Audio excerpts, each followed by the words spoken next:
evening. How the devil are you? Yes, sorry, mate. My computer just didn't want to cooperate with me, which is always a good thing. Great way to start, all round, really. It's always pretty wonderful. I thought I'd look a little bit more like my picture and get my hair done today. So if you've got nothing nice to say about it, don't comment. That's all I'm going to say. That's the kind of mood I'm in. Okay, so this is TERF Talk Tuesday. This is what happens. I give you some toll-free numbers.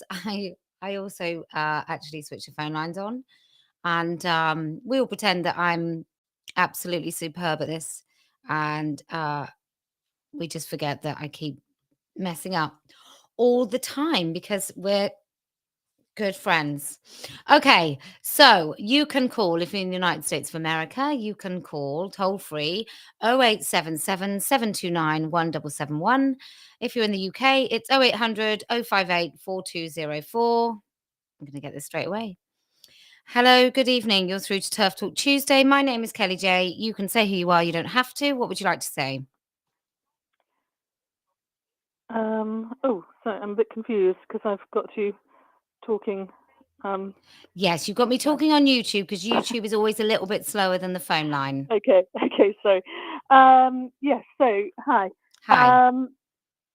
I'm not going to give you my name due to my work, but before I start, I just want to say what you did in the USA was amazing, and I'm so glad you're back with us, safe and sound. Thank you very much. So that's all great. Yes, so I wanted to talk about things going on in the NHS. Okay. So I have been doing some freedom of information requests. I happened to notice somebody inquiring about masculinizing genital surgery. So I did a little bit of digging in that. And I just think it deserves a bit more discussion. So, or, just the general knowledge. So I'm just going to run through some of the things that NHS England are quite forthcoming, answering my freedom of information. So if that's okay with you, shall I just Absolutely, you carry on. Yeah. Yes. Great. So okay, so I asked the overall budget for the funding for the new service and the contracts and the posts being finalised. We haven't got that. I also asked the annual number of patients that the provision is expected to treat. So they're starting a new service at Chelsea and Westminster Hospitals. That's NHS. There's already some existing service at a private provider, and there will be a third private provider providing small numbers. But Chelsea and Westminster plan to provide 20 surgical procedures in the financial year 2022 to 23, while in the initial stage of training, followed by 80 procedures in year 2, 160 in year 3, and then 220 to 280 in subsequent years. Jesus. Yeah. So, and let's just clarify. So, masculinizing genital surgery. That's probably that is another euphemism really for what some people call bottom surgery. Let's call it what it is: phalloplasty, maybe a metoidioplasty. Mutilating surgery, really, for probably young women who really could do with some mental health support. So I'm pretty shocked that the NHS is providing this. So I'll just go on with a few more bits and pieces. Yeah, you carry on. So I asked about how the additional provision is being accommodated. So Chelsea and Westminster have confirmed the required infrastructure is in place for service. This includes provision of beds for 3 to 5 inpatients at any one time, accommodated in the side rooms for privacy. Theatre capacity has been released 5 days a week by repatriating lower complexity cases to the treatment centre. So what that means is that, more straightforward procedures will be in a small private provider to release their own theatres to provide this mutilating surgery. It's really bad, though. The failure rate of this particular surgery. I mean, you're never going to end up with a working penis, whatever. I know, I know. But the failure rate is catastrophic and life altering. It's just who's going to foot the bill? Sorry, I've totally interrupted you, but no, I'm no. just, Go on. well, I'm just wondering if they fail so much, and they're talking about 80 and then 200 patients. The whole hospital is going to be filled with people with fissures and urinating out of the wrong place and all the other really grotesque complications with that surgery. It's insane. But you carry on. Yes. So I know. I mean, I can't tell you how shocked I was and upset when I got this reply to my FOI, actually, because it was just a whole lot worse than I was expecting, really. I don't actually know how long an individual surgical procedure takes, but my guess is it's basically a day, or, hours-wise, I suppose, Do you think it's just a day? Do you think so, they're out in a day? I mean, I had a C-section that was pretty straightforward. I was in sort of 3 days after I'd had 4 C-sections because it's a little more tricky. But this is so invasive. Yeah. No, sorry, I didn't make myself clear. I meant actually theatre time, how long the actual operation takes. Because they're providing theatre 5 days a week. So, and this is with the waiting lists, which if you work in the NHS, I'm sure you're more familiar than I am. At the moment, the waiting lists are never ending for some procedures. Yeah, I mean, where I work, there's a certain procedure we do. I don't know, we did 3 last week, but very straightforward procedure, takes half an hour, but it does require an overnight stay. And every single time, it's will there be a bed? Won't there be a bed? Sometimes we have to cancel it and rebook. But yeah, they're going to have capacity for this. So, as an outcome of the additional funding made available by NHS England, their plans include provision of 2 whole-time consultant anaesthetists. And there's a massive, I'm just going around through it, there's a massive surgical team around this. So you've got 2 whole-time consultant anaesthetists, 2 whole-time clinical nurse specialists, and 1 whole-time tissue viability nurse. So tissue viability nurses, they specialise in wounds that aren't healing, basically. Infected wounds, awful lot of pressure sores and leg ulcers, that sort of thing. But yeah, wounds that aren't healing. And my local sort of medium-sized hospital has 3 tissue viability nurses. They're not all full-time, so say 2 whole-time equivalents for, I don't know, about 650 patients. They're going to have 1 whole-time one for these 280 patients. And, I couldn't believe it when I read that. So they're expecting the surgeries to fail, essentially. Well, I can't think of any other surgical service you'd be setting up. You'd be planning for a tissue viability nurse as part of the team, really. Maybe in burns or plastics. I feel I should connect you to my lovely friend at the Daily Mail. Because this is horrific. We can connect send me on that. send me an email. They're very discreet. He's lovely. But I feel this is something that needs to go into every ear of anybody that's making any decisions on this, that we're basically creating wounds that we know will not heal. I know. I mean, it's just unbelievable. So just going on, sorry, I don't want to explain the whole thing. No, you carry on. I keep interrupting. I'm so sorry. No, it's good to have a discussion about it.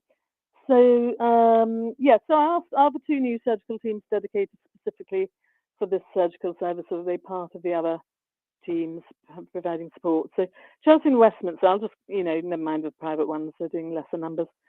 So Chelsea and Westminster is a surgical team. So you've got 3 whole-time urologists. In addition to performing masculinizing surgery, will support the general urology service on the out-of-hours rota. And let me just go on. So how many surgeons and at what clinical grade? Chelsea and Westminster proposal specifies 1 consultant gender specialist surgeon working to train other surgeons, which would be 3 whole-time consultant urologists, 1 whole-time consultant gynecologist, 2 whole-time plastic surgeons, and 2 whole-time clinical fellows. I mean, that's a huge surgical team for these, 200 odd patients a year having their mutilating surgery that won't heal. So yeah, I just wanted people to know what's going on in the NHS, because everyone's kind of excited that Susie Green's left Mermaids and that the Catapult and Gibbs has closed, but we've got a lot of young women that are deep into all of this, that they think they're going to be having provision for 280 a year and a few more in private, so it's over 300 a year. So have you thought about how much this will cost? Just so I asked them, they haven't told me, but yeah, I mean, well, it's going to cost a lot, isn't it? Yeah, I'm not totally au fait with the figures, but all those consultants are on, what are they on? I don't know, 100,000 a year. It's got to be it's got to be $1 million, right? Yeah. At the very least. Mm. So I remember when people celebrated the Tavistock closing, and I think there's always a danger that whilst we celebrate one central place, if there's money in it, and there must be money in it because I can't think what else is going on, but if there's money being distributed into these hospitals through by agreeing to do this, there's got to be some. They're not frightened of being sued, are they? Quite frankly, they're not frightened of a girl, maybe regretting it and having botched surgeries, because otherwise they wouldn't do it. Yeah. Jesus. Well, I mean, that's an uplifting call to start. Yes. So yeah, I think I'll give someone else a chat now. I just want people to know about that. So shout out to whatdotheyknow.com. So that's the Freedom of Information. Thank you. Request website, which is great. It's so easy. You sign up and you send them to these public bodies. It's nuts. Can you please email me? Yeah, at info@standingforwomen. Thank you so much. Thank you for calling. Okay. Cheers. Thanks. Bye-bye. Bye. Hello, good evening. This is TERF Talk Tuesday. My name is Kellie-Jay, and I think I just dropped the call. I'll do it again. Hello, good evening. This is TERF Talk Tuesday. My name is Kellie-Jay. You don't have to say who you are. You can if you want. What would you like to say? Oh, hi, Kelly. I just wanted firstly to say thank you to you for what you are doing for the safety of vulnerable women and children. I'm quite concerned at the moment because there's a lot of infighting between women, other women labelling you and other prominent female women on Twitter as Nazis. I've had it myself actually over the last few days, and I don't find many things offensive. However, that is something I do find offensive. This is the rhetoric of the TRAs. Yes. And I just feel like I'm an ex-social worker from Leicester, so I'm fully aware of the lengths that deviant individuals will do, what they will do to gain access to children. And I just feel very sorry and worried that women are turning against other women in terms of what their perceived political leanings are. So yeah, I mean, that's all I've really called to say thanks to you for, because you're putting yourself out there. It's dangerous. I've been out there with a badge and not much else, trying to protect children, and really that's all I got into this fight to do. Yes. I've been very unwell. I've got mental health issues, bipolar disorder, and you're taking action. There's a lot of people sitting behind keyboards and tweeting and having opinions about what other women are doing. And for me, I stand with all women. Any women who is trying to safeguard whatever their political leanings may be, I stand with them. So I just wanted to call in really and just say thank you and show you some love, because I think there's a lot of hate towards you, and I just think it's totally unacceptable. Well, that's really kind of you to both phone in and talk about it. I'll just reassure you. I think whenever people say things, especially quite obsessively, I think we just have to put it in where it belongs, which is in sort of it's all about them. It's not really much to do with me. It's all about them and their response to me. And I probably just happen to be the tallest poppy at the moment. So I think anybody who takes that position has to be very, very ready, which I am, for this sort of level of rhetoric. And it's not, Yeah. you know, it's happened my whole life because I've always been a little bit confident, shall we say, and not many Well, women yeah, like and that. I am as well. And there's nothing wrong with that, because we as women, we're strong. You know, I'm a sexual abuse survivor. I was Sorry. groomed and raped at 16. You know, I'm a strong woman, and safeguarding is the hill I'm going to die on. And I'm because I know the impacts of what sexual abuse can do to you. Yeah. You know, and so I just find it very not really upsetting. I've been fuming, to be honest, because I've had so many women over the last few days saying that I'm a Nazi. Half my family's black. My brother is with an Antiguan woman. So for me to be, you know, compared to a Nazi, it's just that it's an absolute joke, to be honest. Well, it is really infuriating, and I really appreciate your honesty this evening. And I can, you know, from my point of view, it really, really doesn't bother me. The more they talk about me, the more Good. people hear about me, the more people hear about the things that we talk about, and the Yeah. more likely it is that we get to the finish line of ending this nonsense as Yeah. soon as humanly Yeah. possible. So I'm more than happy, but I do understand that for some women it's distracting. It's just, I just feel like saying I left school in what, 1990. Yeah. I have no desire to return to that sort of behavior, but No. you know, I just feel It's a bit all sorry for them. very school. It's you're right. It's like returning to the playground, and Yeah. you know, we shouldn't be fighting each other. We should be fighting Yeah. what's going on. The normalisation of, you know, the sexualisation of children, Yeah. and you know, all in the name of inclusivity. Yeah. And you know, what is the left doing for me? Not a lot, to be honest. Mm. And I've got no political affiliation. Yeah. So yeah, I mean, I'm not going to ramble on, but that's all I really wanted to say, because there are women out there who are getting a lot of shit, excuse my French, and you know, and it's not on at the end of the day. You put yourselves out there. I wouldn't want to do that, to be honest, in terms of putting my real name out there. So I just salute you, really, and I just wanted to say that. Well, my advice to you and all women is just do the grey rock method, which is you block them and you ignore them, or you mute them, which is better because then they don't even know they're blocked.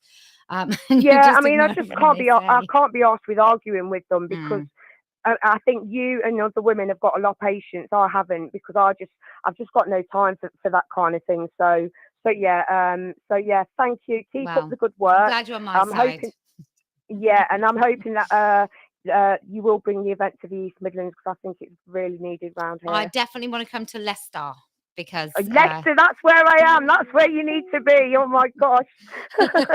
I will see you soon. Thank you for calling. All right, take care, Kelly. Bye. Thanks a lot. Bye. Bye. Hello, good evening. You are through to TERF Talk Tuesday. This is Kellie-Jay. You can say who you are. You don't have to. What would you like to say? Oh, hiya, Kelly. Hello. Yeah, I just phoned up just because I work in the NHS, and it was quite interesting hearing that previous caller from the NHS. But I just wanted to give a slightly different perspective, in that I work in IT in the NHS, and so one of the things that often we don't think about is, or one of the things that I've seen with the patient records, for example, with the transition, and you also have knock-on effects with having to create separate records where you know, from their pre-transition to the post-transition, and so it also I don't know, it's just something that you don't really hear spoken about as much in terms of the admin side of it. And then so that was just one comment I just wanted to raise. And then the other thing that I just wanted to say is, in terms of the ideology itself, you are seeing it a lot just in terms of email signatures, with pronouns and email signatures. Just lots of members of staff will, you'll see that a lot. What do you think it is? Do you think it's cowardice, or do you think they're buying in? I think a lot of people just buy in. They just think it's like just being inclusive, and they think it's just you know, to them it's kind of like being a good person, and so that's why yeah, I think a lot of people just buy into that kind of ideology without thinking about it a lot. But yeah, and it's just the whole language that, and so it's quite interesting. I love watching you on the with the Trigger Boys, the trigonometry. They, those guys are great, and they really, I think they hold you in quite high regard. And so some of your comments about how you don't back down on language, I think is actually quite important, because the controlling of the language just really changes the way that people view things or can even express things. And that's what changes people's ideas and minds, and thoughts and feelings. And just the whole language around, because if you buy into the fact that, okay, if you don't put these these signatures in your pronouns in your bio or in your email signatures, it's not inclusive. If you say that, you are being inclusive by doing this, then that just automatically implies that if you don't do it, then that means you're not inclusive. Absolutely. Which is people just don't want. But yeah, there are just a few thoughts. And excellent, thank you. Well, thank you very much. It's bizarre, isn't it, that it manages to get into pretty much every aspect of our lives. I don't know what I've just done there. I think, did I cut you off? No, I'm still about, but yeah. Thank you so much for your call. Okay, Cheers. take care. Bye. Bye-bye. I don't know what I'm doing this evening. Hello, good evening. This is Kellie-Jay. You are through to TERF Talk Tuesday. You can say who you are. You don't have to. What would you like to say? Hi, Kelly. We've spoken before. I want to talk to you about Susie Green. My friend, my best friend. Yes, I'm delighted that she's resigned. We get to find out what's happened. But also, with regard to her, I don't understand how female genital mutilation is illegal in this country, and it's also illegal to take a UK citizen abroad for FGM, and yet male genital mutilation isn't illegal. And surely that's something that should be addressed. I've searched the government website, and there is absolutely nothing about male genital mutilation, presumably because they regard it as circumcision, which is what they regard female genital mutilation as. But for me, it's worse. It's absolutely worse, and Susie Green should be prosecuted. I'm not sure. I think it's worse. Some of the FGM is so barbaric, it's insane, and obviously it's a big problem. I think Susie Green is fortunately very, very rare in going and getting her son castrated at 16. But I agree with you that how can it be right that you can go and give your child an operation somewhere in the world, anywhere in the world, that would be totally illegal and unethical here? What I fear has happened in Susie Green's case is that her son has finally realized that what has happened to him is terrible. And I'm going to be slightly compassionate about Susie Green, and I don't feel that compassionate for her because I think what she's done is terrible. But I think initially that woman did act out of kindness and care and love for her son. Now, it might not be the sort of kindness and care and love that I have for my children, but I don't believe that she was an unadulterated monster. I think her husband was deeply homophobic. I think she probably just went along with it, and probably was homophobic, but not actively, didn't know she was. And so she went along with this. And then I think the real damage, aside from the fact what she did to her son, was for her to try and cover up and make up for and justify what she'd done to her son. So I think what we have to bear in mind, whilst I really do dislike the woman a great deal, I think we have to be careful that we don't instantly monster her, because there are so many parents doing the same, that I think, I would like her to be brought to justice. It doesn't mean that I think she hated her son, but it does mean that, I agree with what you said. I've watched her TED talk, Mm. and I agree with what you're saying about her reasoning behind it. But she's trying to legitimize her actions by going on to push other children to go for the same procedures. And irrespective of whether or not it was done out of kindness or not, it is still male genital mutilation. Yes. And if FGM is illegal, why isn't MGM.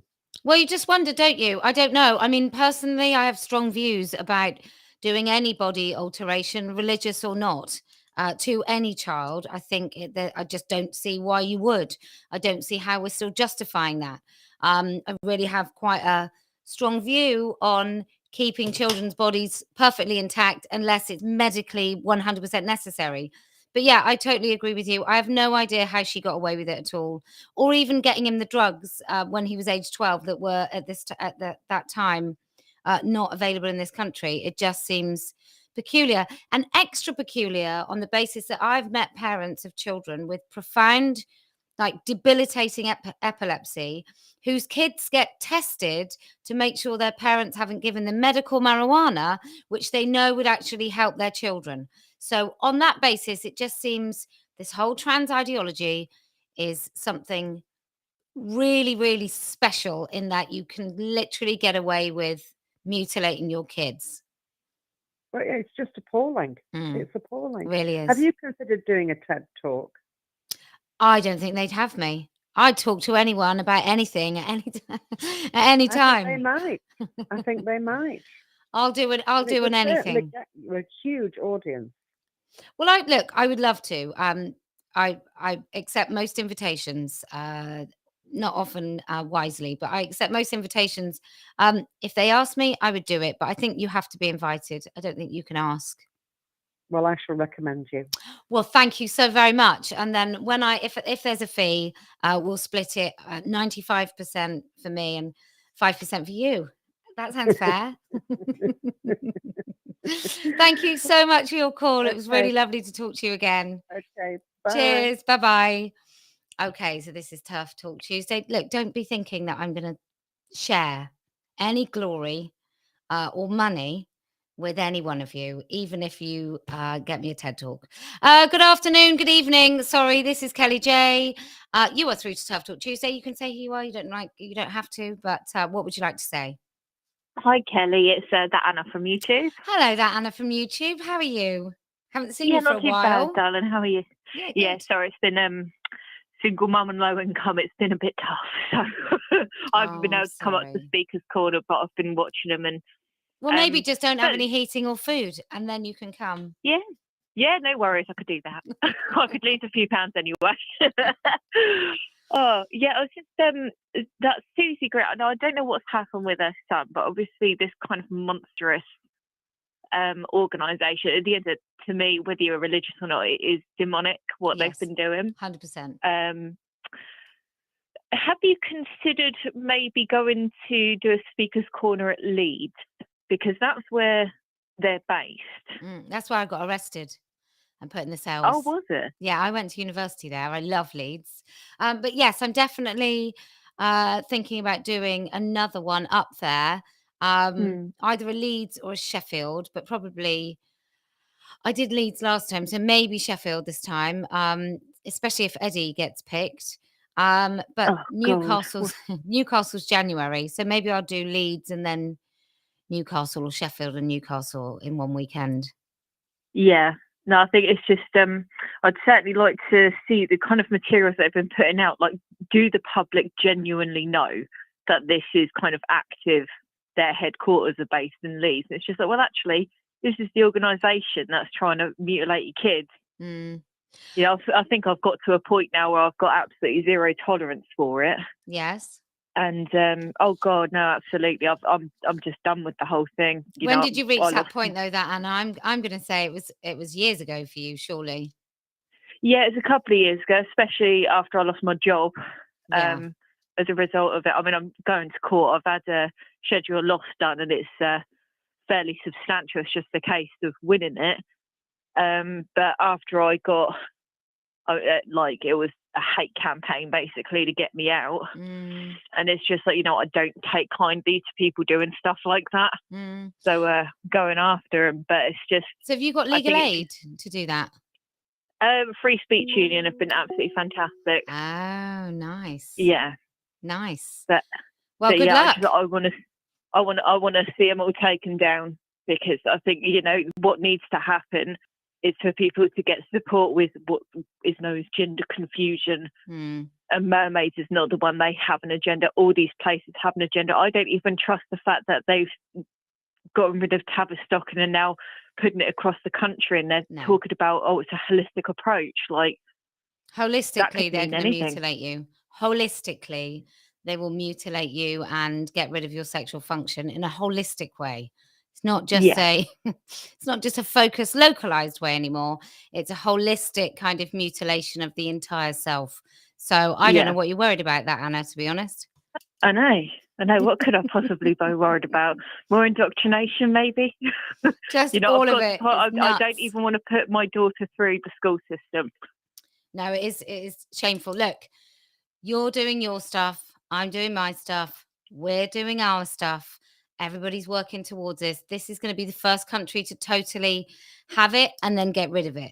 That's what England's going to do. And then we'll have a duty to help the rest of the world. But I have every faith that this is not going to last too much longer. And schools will no longer be able to just rest on their laurels that nobody's going to come and find out, because we're all going to find out.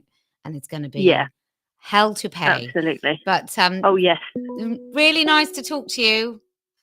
And you. I've asked Father Christmas for one of the suffragette scarves. So amazing. Well, I hope he comes through for you. Cheers. Right. Take care, darling. See you later. Right, bye.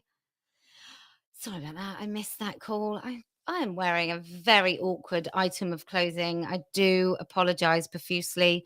Good evening. This is TERF Talk Tuesday. You are through to Kellie-Jay. You can say who you are. You don't have to. What would you like to say? Hi, Kellie-Jay. Hi. I came into Speaker's Corner the other day. I was the detransitioner with the beard. Oh, hello. How are you?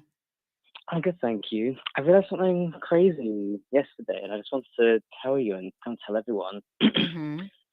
Basically, I remembered an appointment I had with Dr. John Dean, who runs the gender clinic in Exeter. When I was much younger, and he was just kind of babbling on about something. And the point he was getting to, when he was pointing to a big pile of documents, and he was really like, he was like going a bit crazy, like waving his arms around, and he was like, oh, you know, like people will say non-binary people are new, and it's a trend, and like this isn't real, it doesn't exist, and it's so new. But he was like, well, then what would you say to all these documents? I have all these trans men who only took testosterone for 6 months, or they just had surgery and then stopped hormones. They're non-binary people. And then I suddenly thought, I was like, oh my god, like they're listing the detransitioners as non-binary people. Oh, I think this is why everyone's saying there's no data, because they're just calling them non-binary. that is a very interesting observation. How are you? I'm okay. It was lovely to meet all the ladies. You know, it was very like grounding. I just real people. my advice to you, really, quite seriously, is that you do this slowly, because you want to just do it once. So take your time and really just be patient with yourself, because I think it's going to be a really hard road. Thank you. Yeah, I appreciate that. All right. And you are welcome to Speaker's Corner. Every time, women will always be welcoming. Thank you so much. All right. Yeah, that was welcome. I just wanted to let you know if there's any way we can kind of excavate that data from them. I'm not sure how, but it's called freedom of information. You can excavate anything, and it's your legal right to do so as a citizen. So let us know if you do the freedom of information, right? If you go to We Work For You or something, or freedom of information, you can send me your results, and I can pass it along to Baroness Nicholson, who has just been phenomenal when it comes to finding out things that we all should know about the NHS. Okay. All right. Best of luck. Nice to talk to you. Thank you. Cheers. Nice to talk to you. Bye. Bye. Oh, people. 7 years ago, she transitioned and has a beard and the tiniest, softest little hands, and it's really sad. Good afternoon, good evening. I don't know why I'm saying afternoon. I've lost a whole day to my hair. This is Kellie-Jay. What would you like to say? You can say who you are. You don't have to. Oh, no, my name is Sarah. Hi, Sarah. Hi. I just want to say about being the billboard. Mm-hmm.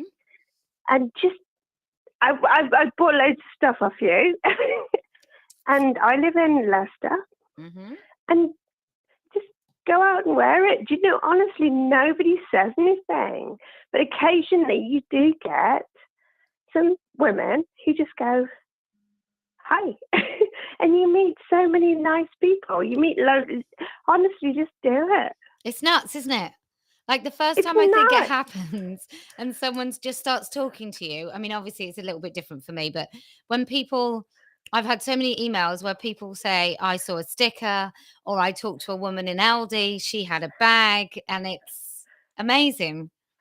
It's amazing. And you just go out and you just say, oh, look, people just go, oh, I like your T-shirt. I've got one of those. Oh, really? Is that what they say? Oh, I feel so great. And for people who are just worried, just do it. Honestly, we're in Leicestershire, so we're like the heart of, I don't know, whatever. But we are just do it. Just go out and buy one and walk around. I've got the T-shirt and all the sweatshirts, and nobody says anything. People just smile at you. Oh, that's so great. Is there one item that's more kind of recognized or whatever than any other? I would probably say the adult human female. I also have the big red one that says the TERF. Oh, do you? I do. And honestly, people just smile and put their thumbs up. Well, I've had many a dinner thanks to you. You're very kind. Usually somewhere really posh. Well, I'm saving up for your Aston Martin. Lamborghini. Aston Martins are too cheap and classy. I want a dirty, trashy, ostentatious Lamborghini. But, you know, I mean, an Aston Martin might do for the time being. Is it a red one? No, I want a matte black with a luminous yellow trim. Like, I'm talking like really ostentatious, tacky, footballer's wife type automobile. With like a big sound system in the back. Oh, I'm just so trashy. Je ne regrette rien. I want to do it before I'm 50. I mean, it's never going to happen. I do the lottery every week, like far more tickets than I can possibly afford. But that is what I would buy with a lottery win. I would buy Kelly, a trashy. If I won the lottery, I'd give it to you. You're doing amazing. That's why you and I are going to be best friends. We are best friends. Thank you so much. And yes, keep being the billboard. I'm so delighted that you have such a great time when you do see someone, because it's I think people are often frightened. No, people are frightened, but just try it. Just go outside with your T-shirt on and walk around the town centre. Nobody says anything. It's brilliant. Just walk around. It's great. Just do it. Oh, well, thank you so much. And I'll send you a T-shirt for that little promotion. Just send me an email. I'll send you a T-shirt. Love you. Thank you so much, Kelly. You're very welcome. Cheers. Bye-bye. Bye. Bye. Oh, isn't that great? Isn't that great? So watch the numbers and good evening. This is Kellie-Jay. You are through to TERF Talk Tuesday. You can say who you are. I've just lost you. I shall wait for the next person. Yeah, I have to have my hair done. I had to travel. My hairdresser's moved. I had to drive an hour and a half today because she's the only person I will trust to do my hair. And it's going a bit flat, actually. It's because I'm on a mirror. Well, good morning to you. This is Kellie-Jay. You can say who you are. You don't have to. What would you like to say? Hello, this is Kellie-Jay. Hi. Hello. Hi. Hi. You are through. I'm calling from across the pond in Canada. Hi in Canada. How are you? Well, we could be doing much better. We could be doing so much more, and I can't wait for you to come to Canada. I'm a detransitioner. I go by Dragon Kiddigan, and I just adore you. Oh, thank you so much. You have no idea what it means to me, what you're doing. Oh. Like I'm breaking up right now, but you have no idea. Thank you. what it means to me. I'm And just sorry it's taken us all so long to understand what was happening.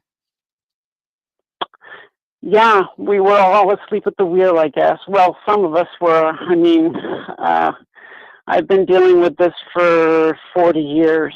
And then I took a trip to Canada land myself just to escape the nonsense. I never believed that I was actually male.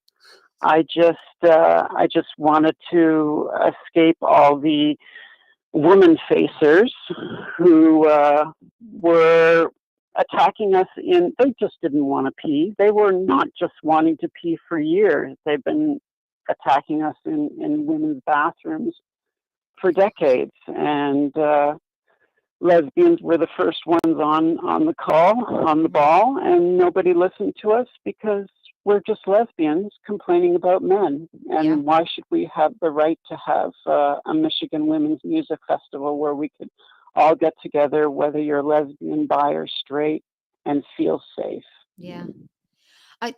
It's I can't cover myself completely in glory because I had heard of the Michigan Women's Festival and had no understanding of what I genuinely thought.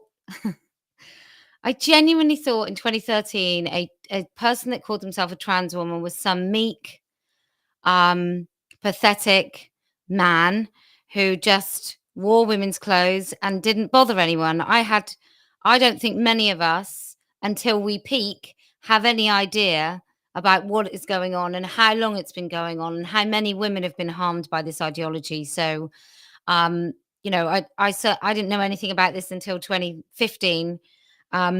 But Canada is 100% on, and I'm coming in April. So that is looking the most likely. It'll be after Easter. So the last couple of weeks of April, or the last 3 weeks. I will make sure. Please come to Toronto. It is as bad as New York City. We are. And I'm doing an open Let Women Speak event in Toronto, in Ontario. I can't remember the name of anywhere. Calgary, I think. Calgary, Montreal, Vancouver. Yes, all of them. All of the places that I have now heard of. Now, all of the cities that anybody's heard of outside of Canada is what we're going to do, and we are just going to break open this silence, and it's not going to be allowed to fester anymore. And whatever happens in Canada, I'll be bringing my documentary crew because I think that is the best way to peak everybody, whether it's Australia, Canada, New Zealand, America. I think once you see what women face when they just try and speak, I think it's absolutely going to highlight it. And obviously, if you're there, what we do with the documentary is we interview loads of people on the ground, people that speak, people that don't. We feature stories. So this is going to be something that I would love to see you when I come. I think you clearly have quite a remarkable story and knowing about this long before anybody else. Well, yes, and I could tell you a few things about Buck Angel because I met him personally. And I was not impressed, but he impressed 3 of my friends who were butch and died butch because they took their own lives after quote unquote successful transitions. They all had jobs. They all had great apartments. They all had lots of love bombing, lots of potential for dates. They all passed away by their own hands between years 7 and 10. I'm so sorry. Jesus. Well, we are a constituency of women. We are a global force, and we will be reckoned with. And we are coming. And we will not lose, as you say, because you never lose. I absolutely don't. You ask my husband. It never happens. I'm so pleased that you called in. Thank you so very much. I'm really touched that you felt that it was okay to call in and speak to all of us.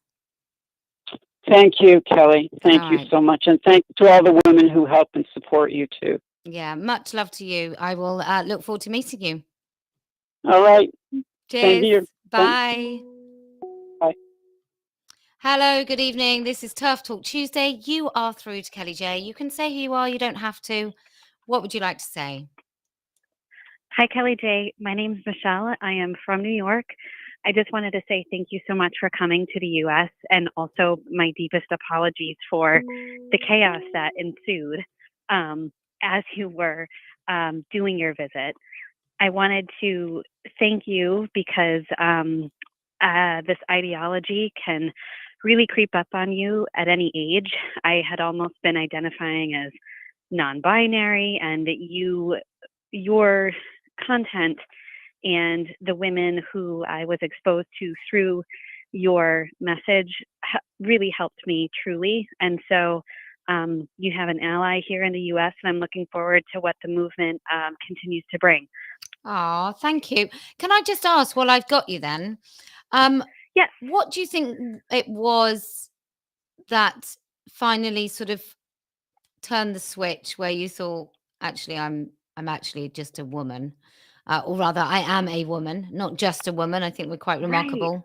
What was it? Yes, I came across something on the internet, kind of like one of those infinite scrolls, and had seen an interview about your billboard sign and your clear language. It's hard to define almost what it was that clicked the switch, but I think your clarity of language and really was impactful.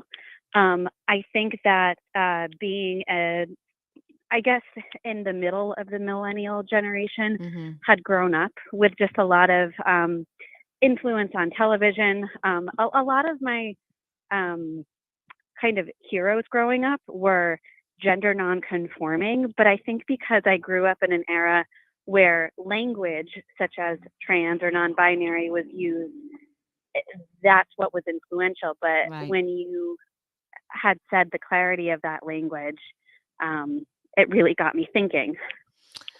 Oh, just a plain old simple truth then. That's what happened.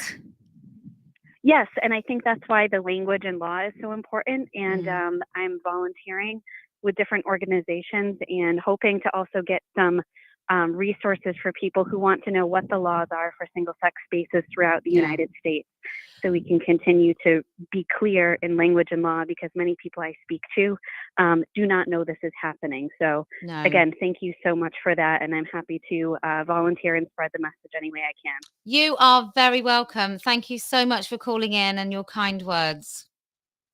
Thank you. Bye-bye. All right, bye-bye. Oh, look at that.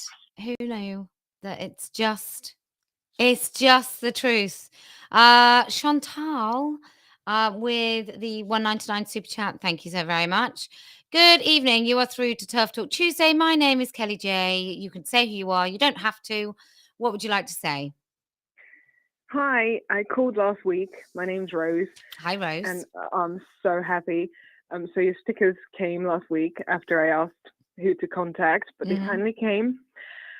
And at uni, we have a women's society, but it's a women spelled with an X instead of the E, so anyone can join. Amazing, I know. So I was putting up the stickers in the women's toilets, and there was one which was there was a sticker already, and it said trans rights or human rights. So I bought your definition stickers and the diversity ones. Oh, yes. And it just looks so beautiful next to that sticker. And I know people are seeing it because people have taken them off, and I just keep putting them back on. And sorry, I'm a bit tipsy, but I'm so happy.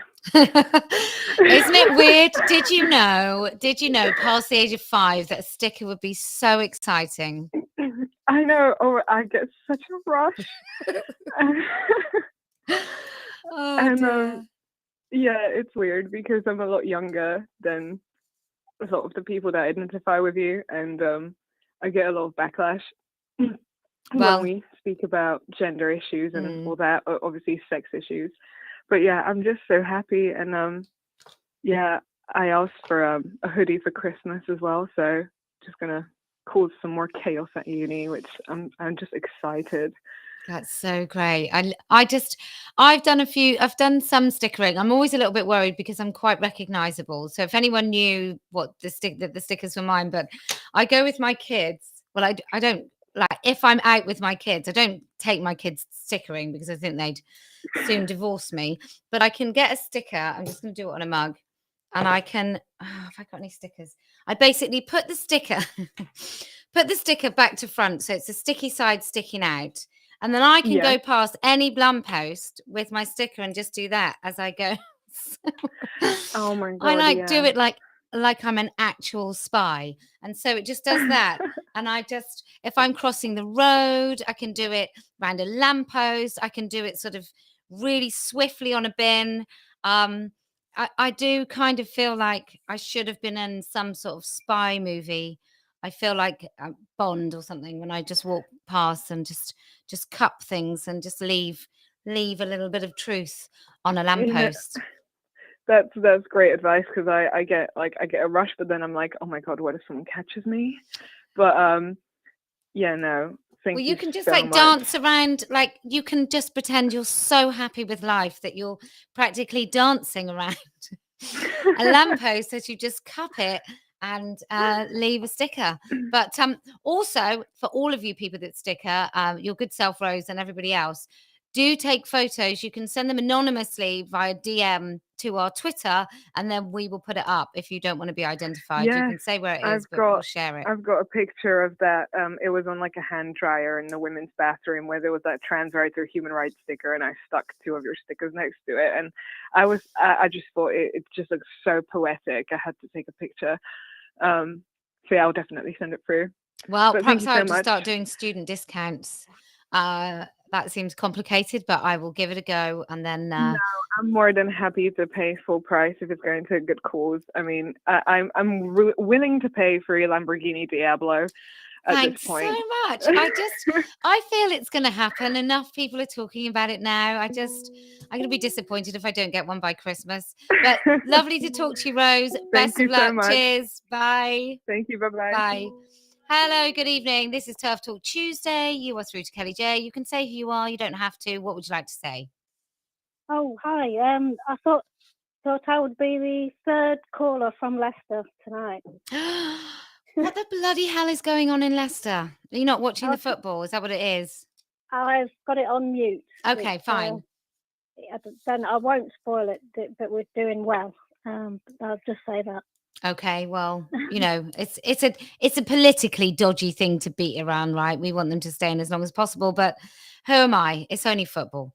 I'm just going to say just one moment. Chantal, thank you for your $2 US. Okay, what would you like to say, lovely lady from Leicester? Yeah, so Leicester's a bit of a weird one. You've got 2 councils. You've got the City Council, which is a Labour council, and the Lord Mayor, he likes to meet with men only when he's doing community outreach. So because we've got multi-faith groups, so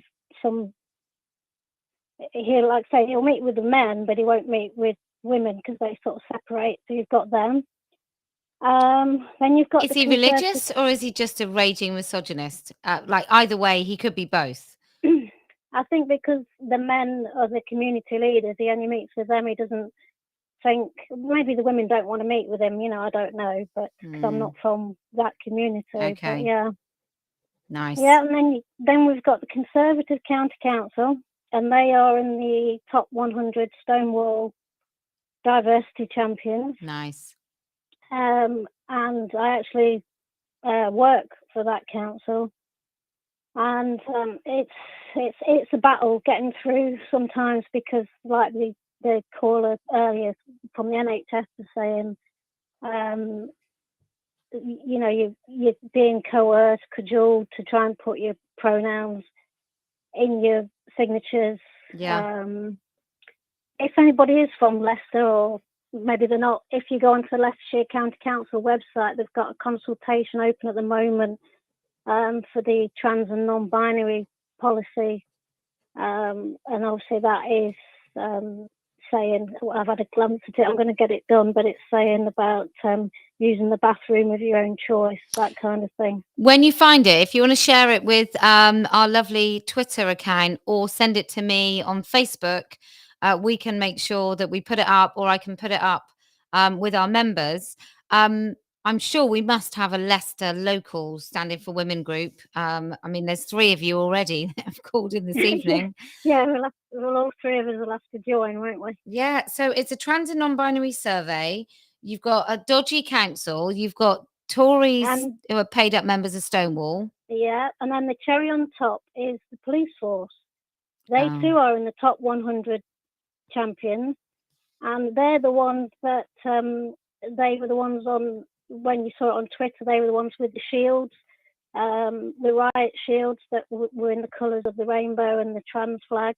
Do you think that's because they knew the most likely people they were going to have to deal with protesting was a bunch of trans allies and their handmaidens? It just sounds, it's so nuts. Riot shields, brilliant. Brilliant. Yeah, so we're trying to hold out. I went to Marks and Spencer's at Foss Park. People will know from that area. And I was doing my stickering, but there was already a sticker in there, so I didn't need to. So that's nice when you see that somebody else has, already put a sticker there. So yeah, see, the power of these stickers should not be underestimated. Yeah, so we're trying to hold out in the East Midlands, but it's hard. So okay, so Leicester's looking somewhere that I really should come and do a Let Women Speak. You need to, and like I say, I think as well, because we've got a large Muslim population, and also South Asian. These women, they're being discriminated against if they can't use the ladies' toilets. They're having a urinary leash or not being able to think, well, I can't go in Marks and Spencer's or Primark now to try things on, because they can't guarantee there's not going to be a man in there. I mean, I can't go in Primark and try anything on because I'm 48. But sorry, I'm joking. But yeah, I agree with you. Look, I think I always shudder slightly at the idea that religious women have more right to object to men in their space. I don't think they should, but I think it's the same people that spout sort of Islamophobia to any criticism of the Muslim religion are the same people to use those religious people to attack other people, and they're also the same people willing to totally ignore the needs of those religious women in particular in order to protect trans rights or so-called trans rights. So exactly. I mean, I think that's where it becomes useful, because we know that these people are absolutely hypocritical and full of nonsense, I think, the polite way of doing that. So okay, so that's 3 callers for Leicester. I think maybe Leicester is a place that I should be going. I'm definitely going to do Newcastle in January. Maybe I should do Leicester as well. Well, thank you so much for calling. Okay, thank you. Thank you, lovely. Bye-bye. Hello, good evening. You're through to Kellie-Jay. This is TERF Talk Tuesday. What would you like to say? Oh, hi. Am I on? You are. I think hi. Hi, Kelly. Thanks very much for taking my call. Hold on a minute. I'm just going to go out into the hall. I'll tell you what it is. I'm also a stickerer. Ooh. I'm a stickering person. So I just wanted to say that something quite strange happens. I usually put up sort of when I put up the adult human female stickers, and then I'll put up the trans women are men stickers. The adult human female stickers stay on, but the trans women are men stickers are ripped off. Why? What do you think that is? Well, I don't know. Is it that I thought maybe is there some sort of trans people walking around where I go and they don't understand the adult human female is a bit too subtle for them?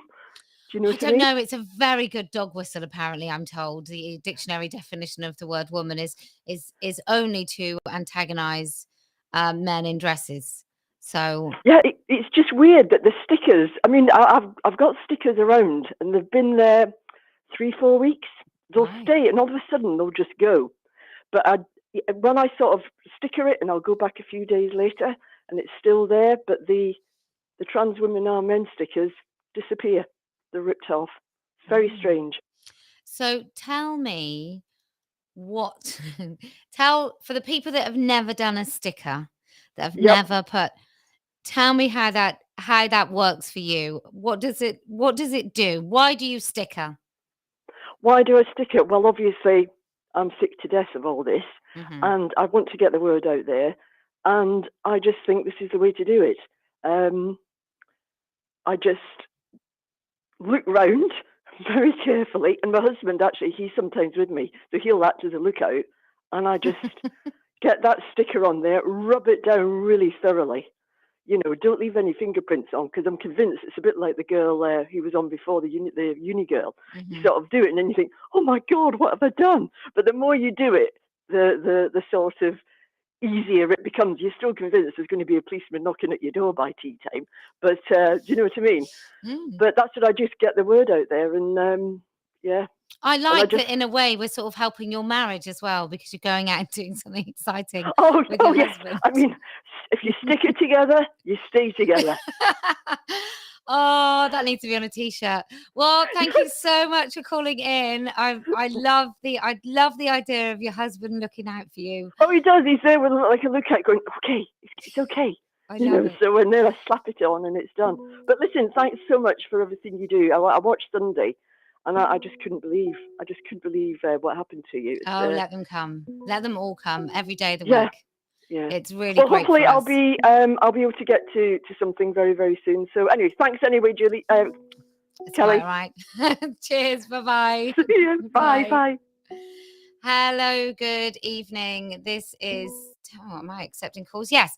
Hello. Good evening. This is TERF Talk Tuesday. You are through to Kellie-Jay. What would you like to say?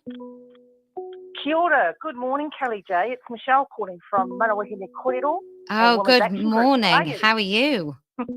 Yeah, really well, thank you, really well. You've been doing some fabulous work in the States and everywhere else, as all your watchers and your supporters will know. Thank you so much for all that you do. You're very welcome. I can tell you Australia is definitely on. Well, that's what I'm ringing to ask. Yeah. Are you coming? Oh, God, we can't wait to have you. We really can't. I am. We need you here. So I'm bringing my crew. We are going to make a documentary about Australia and New Zealand. And we think we're going to do it in March. Awesome. That's actually a better month, I think, than January. So, March will be wonderful. I'm not coming when it's so humid that I cannot do my hair. I'm just I'm not prepared to make that sacrifice. No. I support you on that. I'm so excited. So I've thought about Tasmania, Perth, Melbourne, Canberra, Brisbane, Sydney. I can't think where else. But I want to give every Australian woman or New Zealander, I want to give every single one of them a chance to be within like a driving distance or a short flight, so it's affordable. So try to go as many places as possible. And it's, it's looking wonderful. I'm saying definite, but it's never definite until I'm on the plane, right? And I'm in through customs, but it's looking about 98% likely.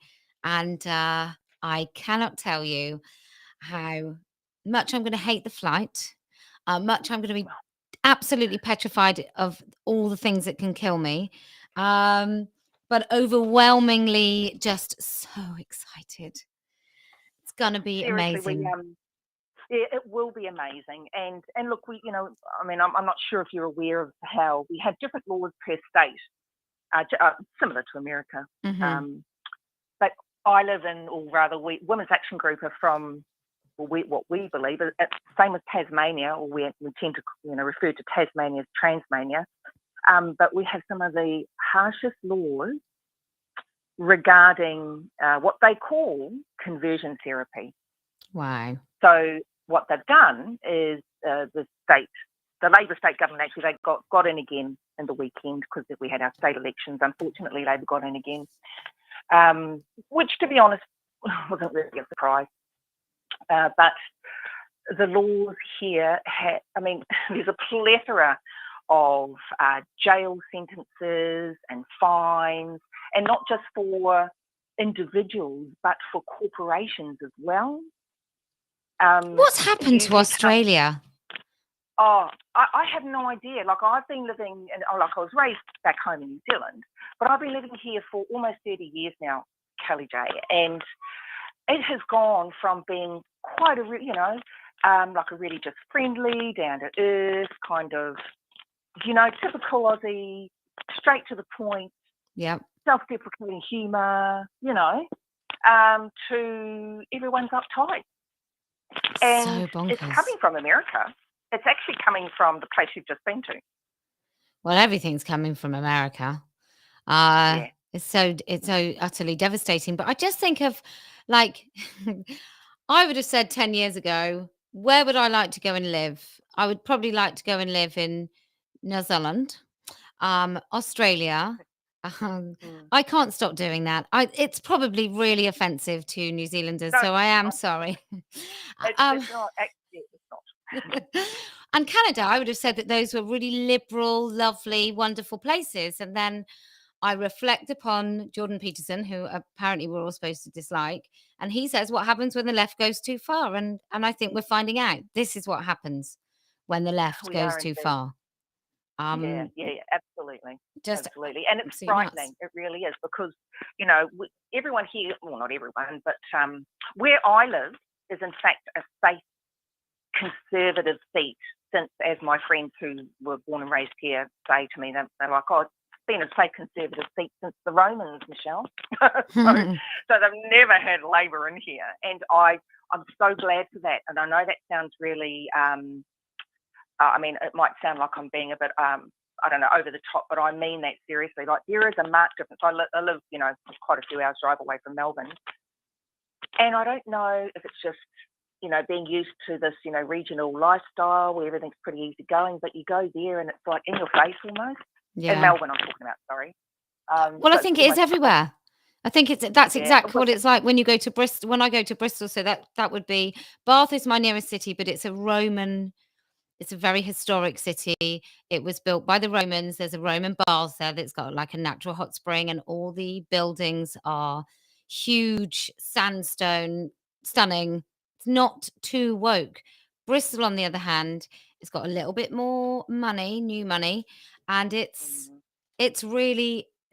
stifling. Like, by the time I've seen the third trans or pride flag, and obviously if I don't like pride flags, it must mean that I really don't like homosexuals and lesbians, which is absolutely not true. But now that whole thing I don't even like seeing a bloody rainbow in the sky.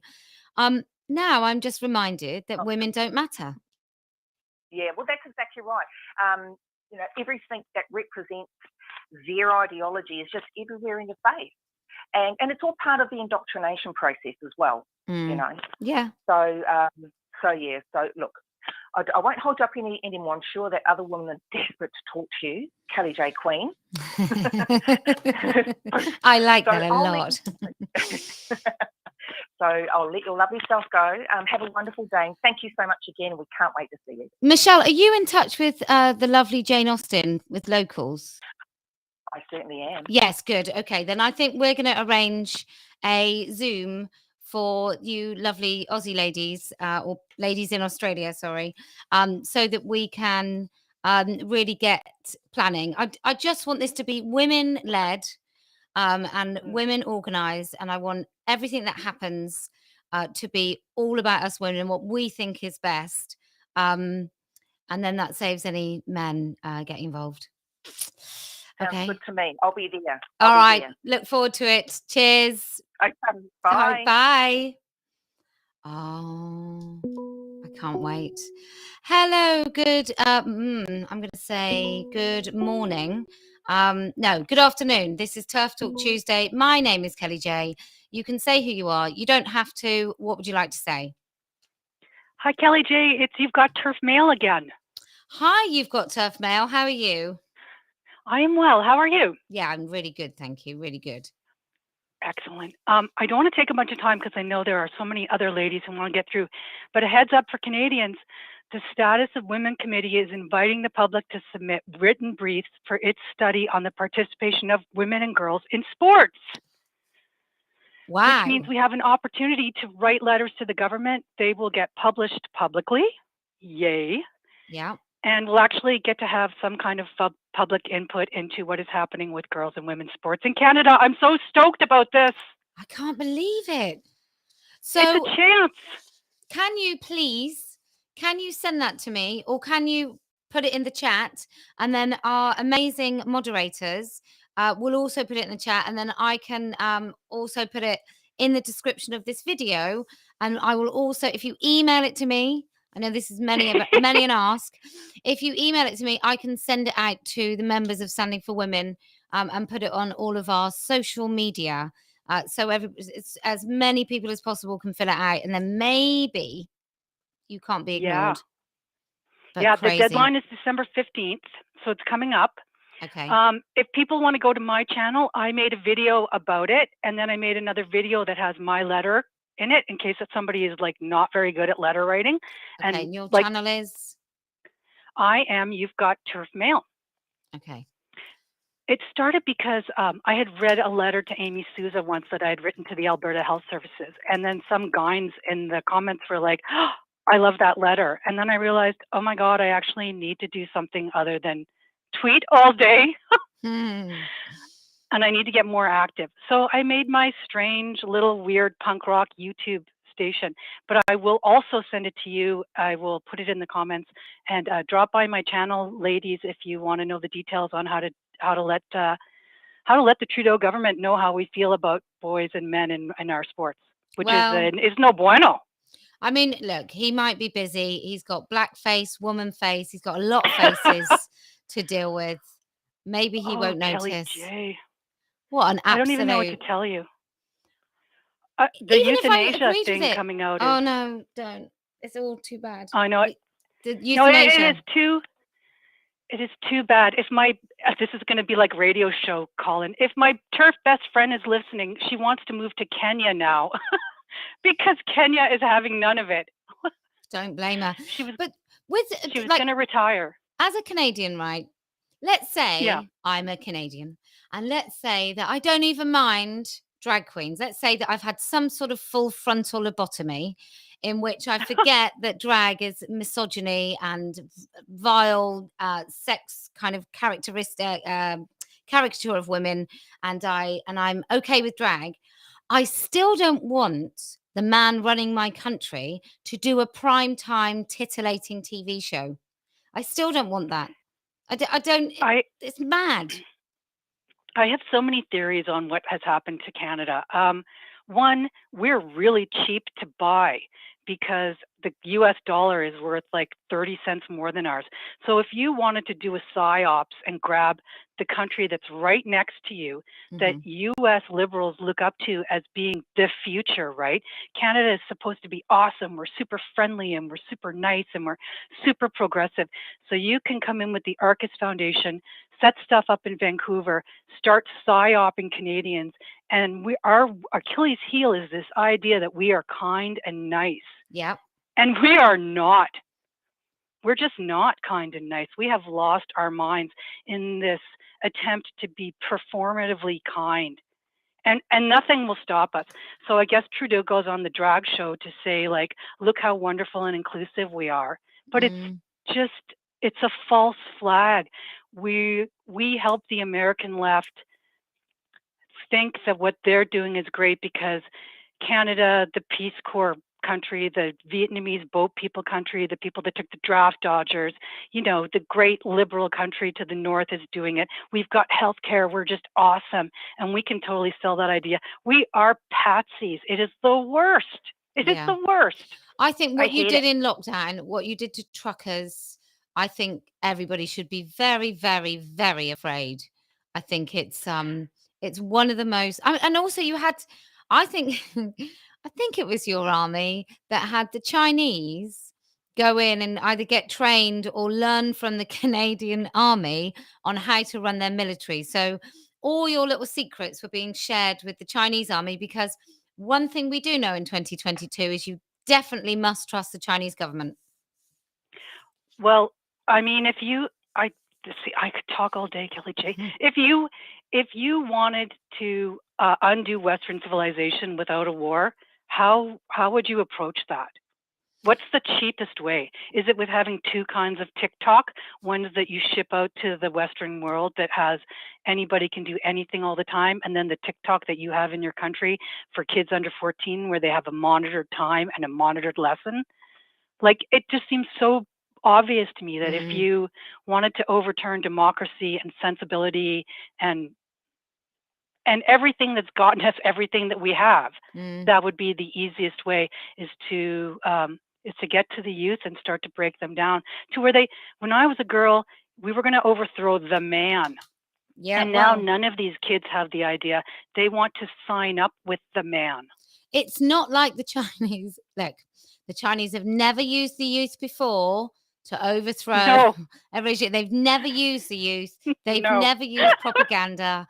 I don't know what you're talking about. I think it sounds terrifying. If that were ever to have happened before, we'd all know exactly what to look for. So, that's all I'm saying. Yeah, and you can't, there's no way to have the discussion. Sometimes I think about Pizzagate and how Pizzagate was a pre-psyops possibly, so that when you wanted to talk about pedophilia and child abuse, you just sounded like a crazy person, right? Yeah. Because then I sound like I'm into Pizzagate and I think that Hillary Clinton has kids in the basement and they're being sold to Satanists. When what I'm saying sounds just as crazy if you don't know what's happening, right? Yeah. If I tell you girls are getting double mastectomies, you think I'm insane. Yeah. Well, the thing is, they're not in a basement. They were usually on a plane. So yes, going to a man's island. But right? they had nothing to do with that. There's no record of any of them being on a plane. None. No. I know, it's all so crazy. I know. I think what's interesting as well. So over here we've got a man called David Icke, and David Icke was has said some crazy things. But he said a lot of things that were true, but he could be castigated as this absolute bonkers man. And I daren't even name the American equivalents, but there are some men that talk crazy, say they say 100 things, 90 of them are insane, crazy, right? Can't possibly believe it. But 10%, they're bang on the money, but you can't. They've been already ridiculed and rubbished and told you can't listen to them, so you can't listen to them. And I think that that totally goes along with your theory of sort of muddying the water, really. So when they put the poison in it, you can't see it. Yeah. Well, and it's so easy and cheap. You can do it on the fly. It's nothing to buy technological time. I think there's something called the Fourth War.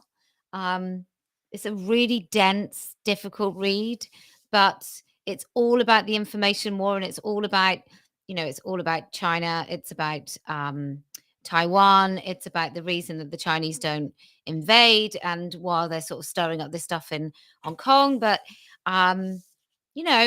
these are tricky times, and why wouldn't you even send this poison of transgenderism to destabilize everybody and culture and distract us, while actually what you're really doing is just waging war? I mean, I think that's exactly it.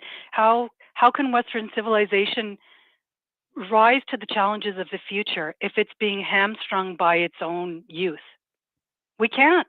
Well, more fool us. We tear down statues, we burn books, we throw authors on the metaphorical fire. We are losing ourselves, and our history is totally imperfect. But it's also, we also moved. We also attempted to make moves. We really did try. But now it's just all in bad taste, and we failed horribly. So we must wipe the board clean and start from afresh. Okay, who's going to run the water treatment plants? Well, I don't know about you, but I'm going to run the damn world. Well, I'm moving to Kenya with my TERF best friend, apparently. Okay, I'll send you a couple of goats and wish you all the very best. But thank you so much for calling. It was a very interesting chat. Thank you so much. I look forward to meeting you Thanks, in Canada. Kellie-Jay. I'll see you later. Bye. Bye-bye. Oh, look how intelligent and erudite our callers are. Wonderful, wonderful. I'm going to give you one more call. If you, and it's in the UK. Hello, good evening. This is Kellie-Jay. You are through to TERF Talk Tuesday. You can say who you are. You don't have to, but what would you like to say? Hi, Kelly. Thanks for taking my call. I won't take too much of your time because I know there'll be plenty of women that would like the time. I just want to say you've got a fan in me as a gay male. A lot of what you're fighting for crosses over into that sphere, as I know you're aware of. Mm-hmm. My question to you is, I really want to go and live in Scotland one day, but the government up there with all of this gender ideology seems rather nuts. I don't know how up to speed you are on it. Quite up to speed.